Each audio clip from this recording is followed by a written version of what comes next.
is a documentary film. It's called The Bothersome Father. It was released 3 years ago. The background for the film, it has something to do with that in my own lived experience.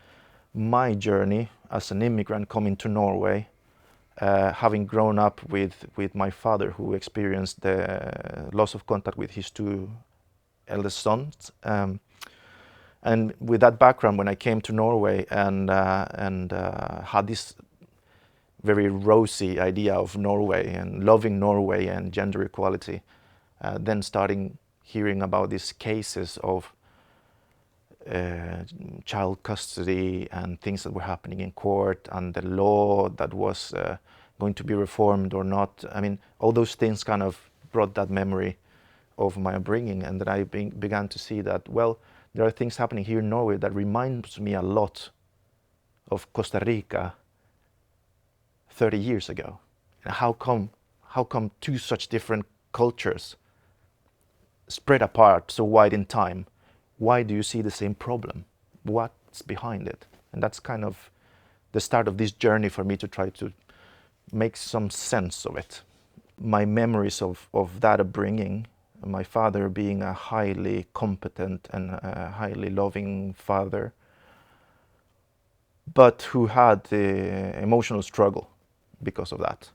I remember as well my feeling as a child of opening family albums and seeing these two other children, these two other boys who were older than me, and I was really longing for having big brothers. You know, I didn't have that. I was the eldest of my father's second marriage. So that personal experience of and that longing of a half sibling, that's something that I try to bring forth in the film, because I think in the debate about some of these issues very often, and rightly so, the best interest of the child is what is in the front seat, and that's correct. It should be like that.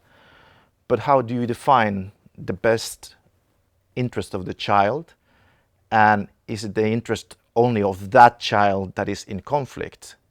What about the best interest for me as a boy, as a half sibling, having to grow up with a traumatized father, and having to grow up with that sense of not understanding why I couldn't see these brothers, and longing for being able to play and meet them and have a family life together.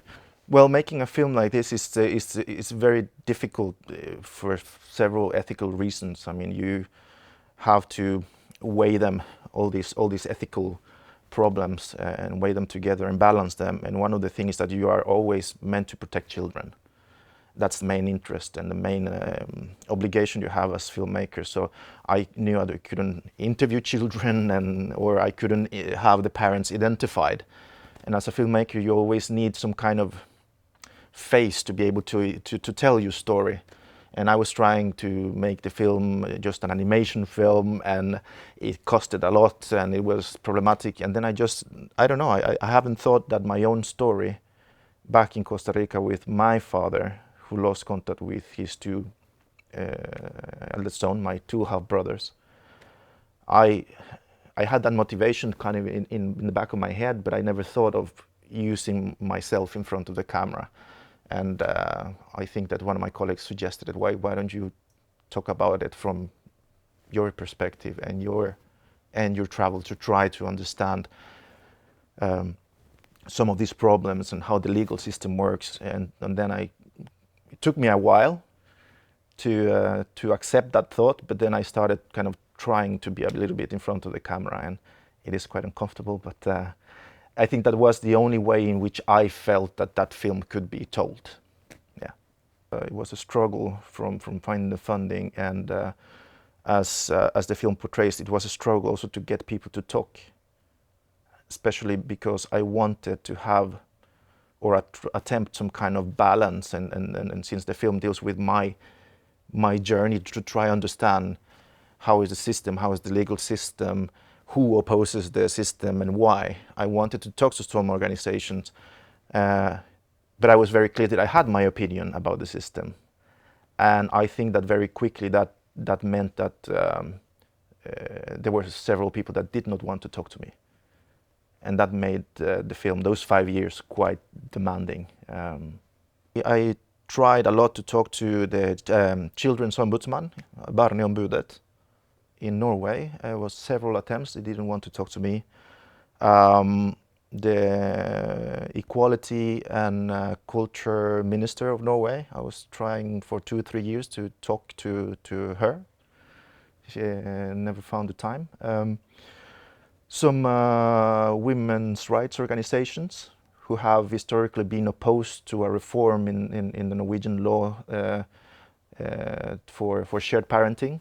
They have been opposing that, so I wanted to talk to them and try to find, okay, what you set up these arguments, but what is the knowledge that you have to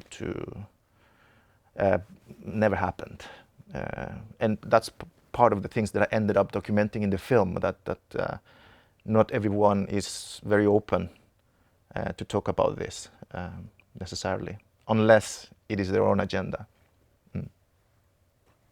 It's available publicly in Norway via a platform that is called FilmBib. It's owned by the libraries in Norway. And it's available at a streaming platform in Norway. But I haven't managed to get any interest by TV networks in Scandinavia or Europe. I've tried, but it doesn't seem to be a lot of interest in acquiring such a film for distribution. I grew up in Costa Rica. I come from a family which I describe as very progressive. Ideas of equality, gender equality, and both my parents are educated. And then I moved to Norway after I got a scholarship to move here to study film, and that was the start in a way. And then I just moved permanently here and established a family, and now I've been living here in Norway for 21 years. You get all these people saying, I saw your film, I'm going through the same, and then they list all the things that they have gone through, so it can be a bit overwhelming. But yeah, the subject seems to be so sensitive. I think it's important for your viewers. I don't know what's happening in all the other Scandinavian countries and Iceland, but I think it's interesting if there are Norwegian people watching this to note that what I document in the film in regards to this, the Children's Act law being revised and reformed, that is something that is happening right now.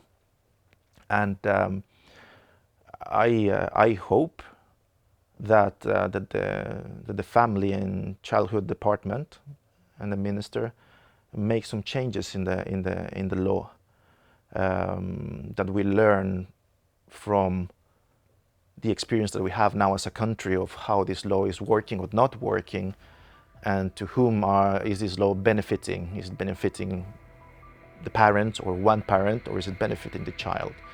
It's a difficult discussion, but I hope that the law can be reformed in ways that improve the life of a lot of people in ways that today I think it's not doing. So I'm crossing fingers for that law.